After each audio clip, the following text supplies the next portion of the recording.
The following is intended for mature audiences. Viewer discretion is advised.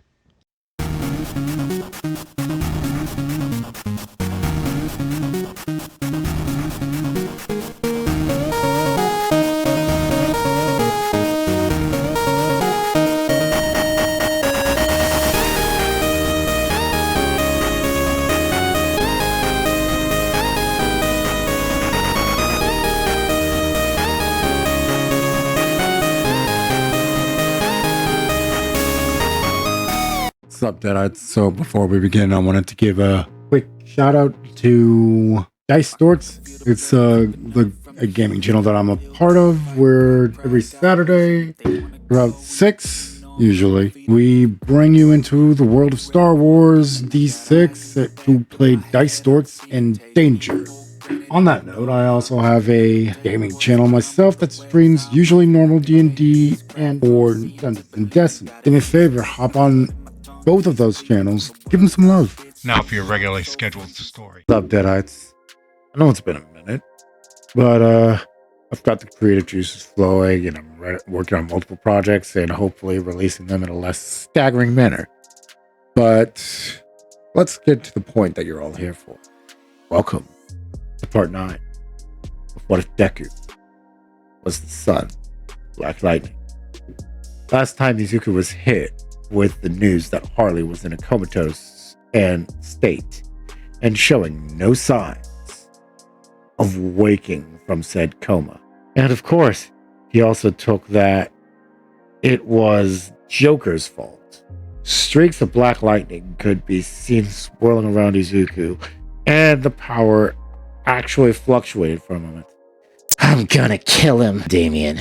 If I find the Joker, I'll do what your father should have done long ago. Izuku walks off, and Damien grabs at him. This isn't like you, Izuku. You're one that walks the path of justice, not vengeance. Izuku just glares and daggers at Damien and does something that no one would expect. He quotes Rei Shao Gu. When a force grows too wild, a purging fire is inevitable and natural. There was no hatred in his face, just pure, calm determination. Damien could tell that there would be no convincing Izuku on this matter, and just gave up. Jennifer and Anissa reached out their hands to him, but Izuku had already warped out of the tower. The sounds of a busy hospital could be heard in the background. I don't care how good the Bat Family is. Hospitals in Gotham are still going to be constantly busy. As soon as the fog of static settled, Izuku was face to face with Batman. Take me to Harley. Batman nods, and they walk to Harley's room. Izuku isn't surprised when he spots a green-skinned redhead. Thank you, Batman. That'll be all. Static looks at Batman with a death glare that clearly says, "Leave us." Batman walks away and doesn't bother bugging the room. He's aware that Static might just be able to sense the thing. Izuku removes his mask and holds the hand of the woman we all know to be Poison Ivy. How's she doing, Pam? Come on, y'all. If he's on such a loving and respectful terms with Harley, of course he would be in similar state with Red over here. Pamela sighs and looks down to Izuku. Keep in mind that Izuku's still growing. The doctors say her life isn't in danger, but for some reason, she just won't wake up, Izuku. I don't know if she'll ever wake up. That news coming from Dr. Pamela Isley, the auntie that he respected, was a crushing blow. Izuku grabs Harley's other hand. My quirk has grown stronger as of late. I've gained a healing factor, teleportation, and I believe there is more to come. So did Harley ever tell you about Inko? Pamela was confused. What did his birth mother have to do with this? Izuku read it on her face and got to the point. Hey, big girl, how about you introduce yourself to my friend? A small electrostatic fog surrounded Izuku as he grew in stature and filled out certain places. Hello, Dr. Isley. I am Inko. I'm an alternate personality that young Izuku made to protect him from bad things a long time ago. TLDR, a powerful psychic tried to remove me, and let's just say Izuku locked me away to save me. Well, after his little evolution, he remembered me completely and reached into his own mind to save me. Inko looks in a mirror. Zuzu, was there a point in me coming out here? While Izuku and Inko do, in fact, share wavelengths, they do not share every single thought. That in Izuku is a little quicker on the uptake than Inko. Izuku smiled and took back over. Perhaps I can do a similar dive on Harley. If this is a mental block, then maybe I can help her lift it. But the problem that I'm certain you know already, Inko. Inko blinked and took back over. The mind is a maze, Dr. Isley. Izuku's mind was like a series of encrypted nodes, and if he attempts this, he's going in blind in such a world that's probably pure chaos. If he can do it in the first place, that is. Doing the process on oneself and doing it on others is fundamentally different. Inko places her hand on Harley's head, and a film of static can be seen on her hands, and her eyes go black. She's got the point that Izuku was hoping that her experience in a mind base would help her at least partially decipher the chaos. She gets in and is immediately ejected. Okay, why is her mind shielded? She's locked up tighter than Bell Rev Red. Zuzu, you give it a go. She might be more willing to see you. Izuku does as instructed and is not immediately ejected like Inko was. Now, for those of you who have seen that particular episode of Harley Quinn, we're gonna use that exact layout. Izuku sees multiple locations that he's familiar with and is greeted by a child Harley. Hey, Izuku. Are you here to play with me? Izuku smiles and entertains the young Harley, that he's not much older than at this point. Happy at having playtime, Harleen acts as Izuku's guide and takes him to his first instinct, Ace Chemicals. This is as far as I can go, Izuzu. Only you can go any further. Inko is split from Izuku. Play with me, okay? Inko looks at Izuku and he nods. Inko holds Harleen's hand and looks worriedly as Izuku walks towards Ace Chemical. Alone. But not completely alone. Before Izuku enters Ace Chemical, he's brought into his own mind within Harley's, and time severely slows down, Inception style. Izuku finds himself in his full static rig, in a realm filled with what appears to be spinning pendulums. But on a second look, those weren't pendulums. They were chakrams. Get past these obstacles and find me. Also, you'll find that your magnetic abilities won't work as well here. Good luck, number 9. Static attempts to dodge his way through all the spinning weapons of death, but he gets cut quite a few times, only to rely on his healing factor, which, to be clear, is not instant. There are points when the blades cut deep, and he had to stop for a bit. Okay, relying solely on sight ain't working here. Time to remember your time with Aunt Talia. The Nanda Parbat special it is.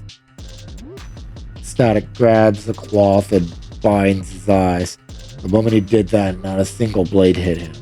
There were even moments in time where he did some 6 spinning flips to avoid multiple blades.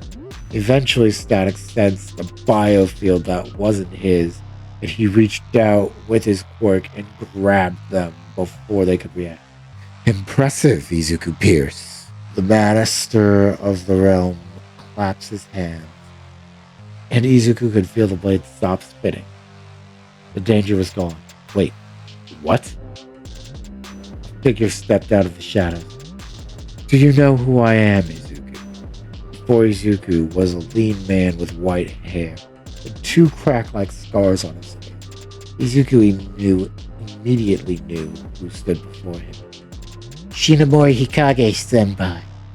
It is an honor to speak with you, the fourth wielder, sir. Shinomori smiled at the powerful Japanese greeting. You can take the boy out of Japan, but you can't take the Japan out of the boy. It would seem. You have conquered your trial, and as such, have earned the use of my quirk, son. However, it would appear that your age and the fact that your already powerful quirk is still growing has adapted this into itself as well. I could tell that you could feel the metal itself, and not just the danger and threat they and I imposed on you. This shall be interesting, and hopefully this will serve you well as you enter the lion's den. Be careful, my boy. Go save the one you care for. In the blink of an eye, Izuku was back and seconds away from opening the door to Ace Chemicals. Notice that no guardian has stopped Izuku. Well, for now, I'll let you think what you want on that for now. Izuku walks in and drops the static gun. He's greeted with the sight of a crying Harley. How could he do that? After all he's done to me? He just threw me away? Izuku clears his throat. Harley, don't cry over that motherfracker. He's done nothing good for you since you met him. He ain't worth making that pretty face of yours cry. Izuku wipes the tears from her face. Harley, do you know what's happening right now? She stares blankly at Izuku, so that's a no then. Harley, we're inside of your mind right now. And for some horrible reason, you chose to take sanctuary in Ace Chemicals, the birthplace of Harley Quinn. Harley looked at Izuku. So we're in my mind, eh? Am I in some kind of coma and I'm guessing you're here either due to the help of some psychic or your own abilities have grown again? I was reflecting on all of the harm Mr. J has inflicted on. What better place for it than here? The place where he threw me into a vat of chemicals. Izuku blinked his eyes. Does she really believe that? Harley, I love you. But that's not what happened here. He didn't push you. You jumped of your own free will. Harley looks at Izuku like if he's an idiot. Why in the hell would I? Once that question was asked, the scene replays itself, and Harley loses her lunch. Harley, you were so devoted to him that your feelings for him took precedence to your sanity, and you took the plunge of your own accord. I'll give that asshole a little credit in the fact that he went in there after you, but that is it. Izuku says something under his breath. I know I'd jump for you. Harley heard that, but didn't let him know. I'll be clear here. Harley trusts Izuku completely, and the only reason these two aren't exactly a thing is simple. His age. He's way too young for her. Harley looked flabbergasted for a moment, then shook it off. Okay, Izuku. Let's get out of here. The two lock hands and walk out of that damnable place. Inko looks at Izuku waves at Harley, and merges back into Izuku. Harley just smiles at Harley and says, Get out there and live your own life. with a big smile on her face, as a portal opens and the two walk out. Izuku snaps away as Harley breathes a breath of fresh air. Izuku, it worked! Pamela shouted in excitement. If you're wondering why Ivy is walking free here, I'll say this. She's not the canon DC eco-terrorist Poison Ivy. She's more of an activist. One such case of Izuku talking with a villain and showing them a better way. She realized that she does in fact like people, and what point would there be in a world where she was all that was left? She would lose her mind eventually, quirk or no. So I'm on the fence here where Harleen, if she should have a quirk or be quirkless. Let me know in the comment. Izuku spent the whole day on a date with Harley.